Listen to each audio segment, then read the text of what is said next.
Good morning. Welcome back. We've got the zoo with us. This guy looks like he should be extinct.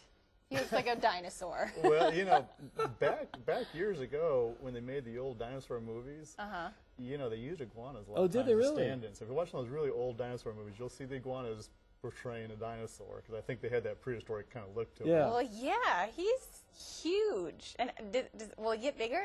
No, this is pretty, well, you know, some can get bigger. This is pretty much an average size full-grown green iguana. And, you know, like I always said, you know, these are the ones that when you go to usually a pet store, you'll see them fit real small into a 10-gallon tank because they're selling baby ones. And, you know, a lot of kids, you know, will twist mom's arm to say, hey, I really want one of these. I'll take care of it. It will be a great pet. And then they find out they get 4 or 5 feet long. And sometimes they don't stay real tame, and they require specialized lighting and care, and they find out they don't make a great pet.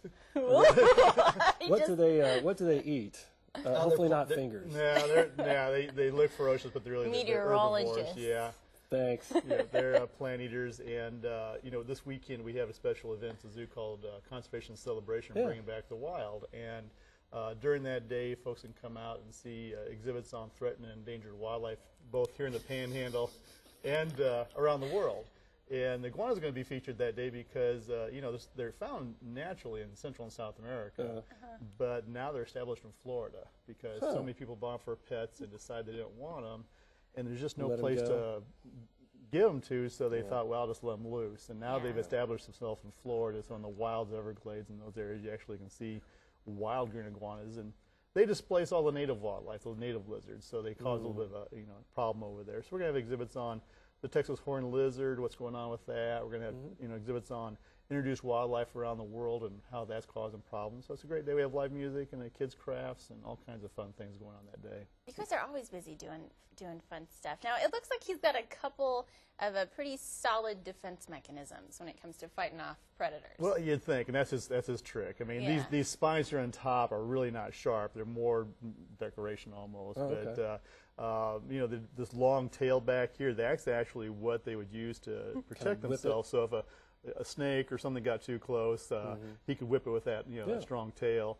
That little head bobbing he's doing right there, that's their basically way of communicating. So does that mean stop touching me? well, he's saying one or two things. One, it's a courtship thing. So apparently he's seen Meredith and wants to get to know her better. Have you dated some lizards? Or he's saying, or you can say, this is my territory, and you're good where you're at, and I'm okay where I'm at, not to get closer. Okay. I like his little. It's called a dewlap. Glitter? Yeah. Like Which one are you looking at? This little flappy thing. Yeah, the little flappy thing in front here. That's a dewlap, and they just kind of they can hold that back up, and there you go. Like or you can stretch it out, and that basically is more of just a visual, display. And those big things there, you think they're something special, but they're just real modified scales that look big.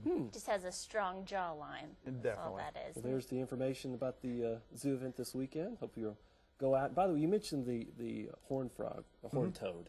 They really are making a comeback, aren't they? They're a lot more. You talk to folks that lived here 25 years ago. They said them saw them over the place, and they stopped seeing them, and now they're starting to come back because people start realizing that the ants out there were the primary food source, and so people are being a little more careful with herbicides and pesticides. And so we're starting to see those horned lizards starting to return.